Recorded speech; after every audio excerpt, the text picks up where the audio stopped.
AIIMS जैसा hospital अगर यहाँ पे हो जाए, क्योंकि इस तरफ वैसा बड़ा अस्पताल नहीं है। राजनीति को सेवा मान करके आई हूँ, ना कि मैं कोई ताकत और शक्ति प्रदर्शन करने आई हूँ, ना ही मैं कोई बाहुबल का प्रदर्शन करने आई हूँ। लोकसभा का आधा क्षेत्र सीतामढ़ी का ही विधानसभा पड़ता है, बेलसंड और रीगा। तो मैं कोई बाहर की नहीं हूँ, घर की हूँ। और लोग काम की तलाश में बाहर गया, नहीं लौटा, सलामत, मौत हो गई, या कई बार महत्वपूर्ण शरीर के अंग गंवाने पड़ते हैं, फिर वो जो झेलना पड़ता है उसकी तकलीफ को समझा है क्या किसी ने? वो गांव में रह करके मुझे ये सारी चीजें, शिवहर की जनता भय मुक्त जीवन जीना चाहती है, शिवहर की जनता मान सम्मान चाहती है। तो रितु जायसवाल बिना किसी जात पात की राजनीति के, रितु जायसवाल के लिए एक एक समाज और एक एक जाति के लिए समान रूप से सम्मान है। आदाब, मेरा नाम है फजलुल मुबीन और आप देख रहे हैं मिल्ली खबर। शिवहर लोकसभा सीट इन दिनों हॉट सीट बना हुआ है। एक तरफ पूर्व सांसद बाहुबली नेता आनंद मोहन की बीवी लवली आनंद मैदान में है, तो दूसरी तरफ तेजस्वी यादव ने रितु जायसवाल को अपना उम्मीदवार बनाया है। इस वक्त रितु जी मेरे साथ मौजूद है। रितु जी, आनंद मोहन के साथ बाहुबली एक लाइन जुड़ा हुआ है, क्या मैदान में आई थोड़ी घबराहट नहीं हुई? नहीं, घबराहट इस बात की होगी भाई, बाहुबली हैं या जो भी वो कहलाना पसंद करते हैं। मेरा अलग तरीका है काम करने का, और मैं अपना राजनीति को सेवा मान करके आई हूँ, ना कि मैं कोई ताकत और शक्ति प्रदर्शन करने आई हूँ, ना ही मैं कोई बाहुबल का प्रदर्शन करने आई हूँ। और मुझे लगता है कि राजनीति में इन सब चीज़ों की जगह भी नहीं है, किसी भी जगह पे इन सब चीज़ों की जगह नहीं है कि आप कोई अपने आप को बाहुबली दिखाना या समझाना पसंद करे। भाई, हम राजनीति में सेवा के लिए आए हैं और हम सेवा के लिए हैं, रहेंगे। एक तरफ आप बार बार लोगों से कह रही हैं कि मैं मुखिया रही और मुखिया रहते हुए मैंने अपने पंचायत को देश स्तर पर स्थापित किया और उसका मान बढ़ाया, सम्मान बढ़ाया। दूसरी तरफ आप सांसदी का चुनाव लड़ रही हैं। मुखिया और सांसद में फ़र्क होता है। सांसद को संसद में जा कर के पार्टिसिपेट करना पड़ता है, डिबेट में भाग लेना पड़ता है, और मुखिया का काम गाँव रूरल वर्ग में होता है। दोनों में इतना फ़र्क है, कहीं आप उस मुखिया को यहाँ भजा तो नहीं रही?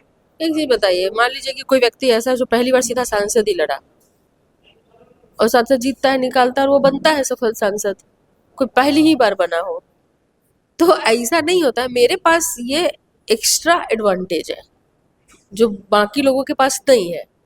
मेरे पास जन्मीनी अनुभव वो एक्स्ट्रा एडवांटेज को दिखाता है कि इनके पास वो पकड़ है। वो कहते हैं ना कि अंत्योदय, लास्ट पंक्ति में बैठा व्यक्ति अंतिम पंक्ति तक किसी भी योजना को पहुंचना चाहिए, और यह योजनाएं बनती हैं तो उनके लिए बनती हैं। तो हमारे लिए, मैं अपने आप को उस मामले में खुशकिस्मत समझती हूँ कि बड़ी किसी ऊपर की राजनीति से पहले मैंने जमीनी स्तर की तकलीफ को समझा।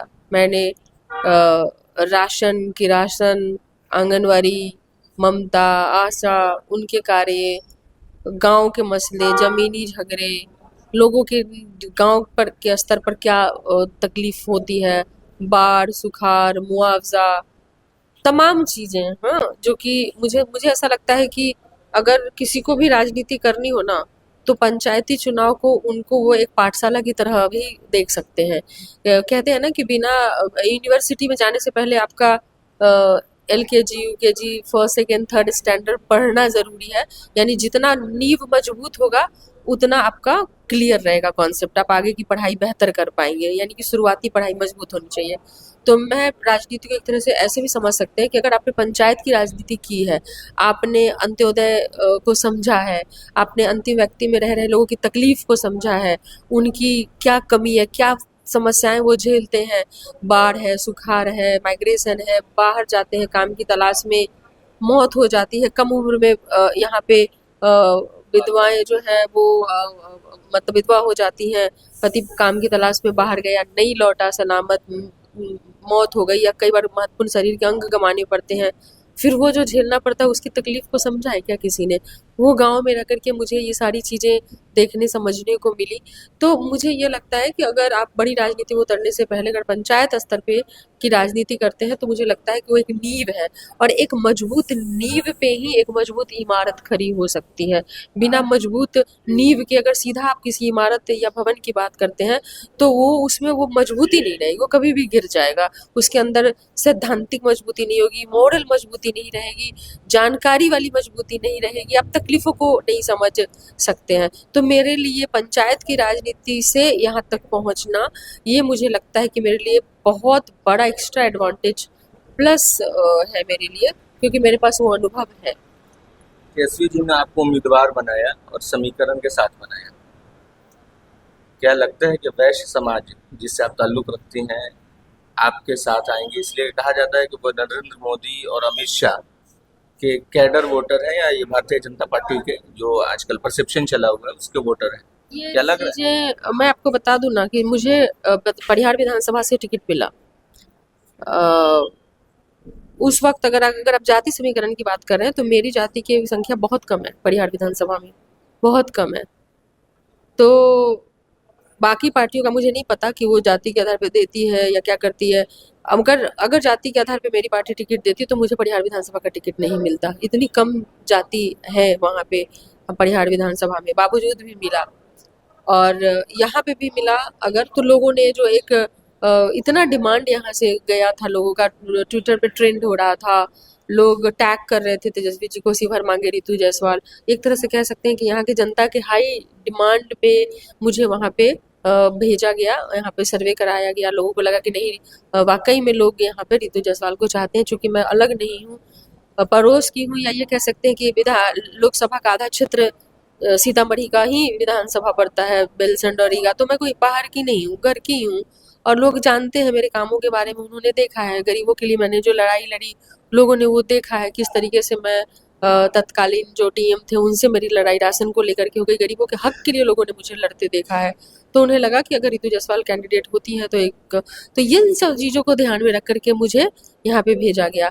रही बात जो आपने कहा कि वैसे समीकरण को साधने की, तो हाँ, मैं उस समाज से आती हूँ, लेकिन मुझे नहीं लगता है कि इन चीज़ों को दिमाग में रखा है हमारे नेता ने। हमारे नेता ने इन चीज़ों को दिमाग में रखा है कि अच्छा काम करके जो मेरी छवि बनी है और लोगों ने जो डिमांड यहाँ से किया, उस आधार पे सिर्फ एक समाज नहीं जिससे मैं आती हूँ, मुझे तमाम सभी सभी समाज का सहयोग, मतलब किसी भी जाति की ये भी आप बात कर ले, कैडर टाइप, किसी का कैडर टाइप कोई चीज़ नहीं रह गया। वो बीजेपी का कैडर हो या जदयू का, वो सब टूट चुका है। और वो सब रितु जायसवाल के काम जो भी मैंने करके दिखाया है उससे प्रभावित होकर के वो कास्ट बैरियर और कैडर बैरियर खत्म हो चुका है, पार्टी खत्म हो चुका है। शिवहर की जनता विकास के लिए एक होकर के मुझे सपोर्ट कर रही है। अंतिम सवाल फटाफट से जवाब दे देंगे, आपको जाना भी है चुनावी क्षेत्र में। बेसिक जो मुद्दे हैं वो क्या है जो शिवहर के लिए, जैसे आप महंगाई, बेरोजगारी, ये सब की बात कर रही हैं, लेकिन ये तो नेशनल लेवल के मुद्दे हैं बेसिक। कई बेसिक चीज़ें में हमने यहाँ पर देखा है ना कि जिस भी जगह पे मैं गई हूँ, लोगों ने वहाँ के लोकल एक पुल की डिमांड की है। कहीं पर कोई पुल, कहीं पे कोई पुल, कहीं, क्योंकि ये होना बहुत, क्योंकि उस छोटे से फासले के लिए उन्हें कई बार 20 से 25 किलोमीटर या 15-20 किलोमीटर का फासला तय करना पड़ता है और दिक्कतों का सामना करना पड़ता है वो अलग। तो यहाँ पर जहाँ भी मैं गई, लोगों ने कहा कि मैडम ये वाला पुल बन जाता तो अच्छा था, ये वाला बन जाता तो अच्छा था, ये जहाँ का जो लोकल है। तो उन्होंने ज़्यादातर, हमने देखा कि पुल की बात हुई, रेलवे की कनेक्टिविटी की बात हुई कि उसकी वजह से हमें बहुत महंगा पड़ता है कहीं जाना, प्राइवेट टैक्सी तय करना सबके बस की बात नहीं है। ट्रेन मजदूरों, किसानों के लिए, मतलब वो गरीबों के लिए सस्ता एक कम्युनिकेशन है, आने जाने के लिए साधन है। तो उसकी डिमांड रही लोगों की, रीगा शुगर मिल की डिमांड रही लोगों की। फिर ये भी रहा कि एम्स जैसा हॉस्पिटल अगर यहाँ पे हो जाए, क्योंकि इस तरफ वैसा बड़ा अस्पताल नहीं है।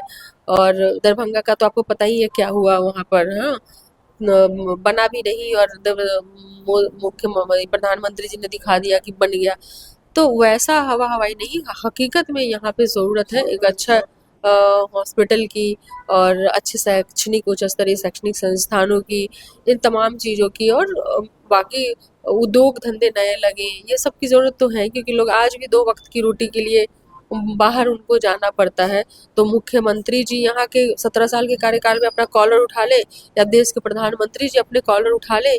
एक तरफ देश के प्रधानमंत्री कहते हैं कि हमने अर्थव्यवस्था में भारत को 5वें रैंक पे ला के रख दिया, और दूसरी तरफ वो कहते हैं कि 80 करोड़ जनता हमारे सिर्फ राशन पे निर्भर है।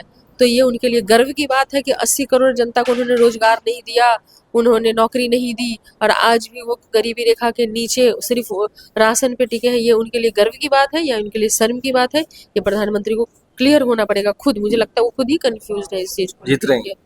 से पूछना चाहिए। आप जाइए जनता के बीच में और उनसे लीजिए कि जनता क्या चाहती है। शिवहर की जनता विकास धन्यवाद। चाहती है, शिवहर की जनता भय मुक्त जीवन जीना चाहती है, शिवहर की जनता मान सम्मान चाहती है। तो रितु जायसवाल बिना किसी जात पात की राजनीति के, रितु जायसवाल के लिए एक एक समाज और एक एक जाति के लिए समान रूप से सम्मान है। सभी के लिए, चाहे वो किसी भी जाति वर्ग से आते हो, उस मान सम्मान के लिए सभी लोग मेरे साथ जुड़ रहे हैं।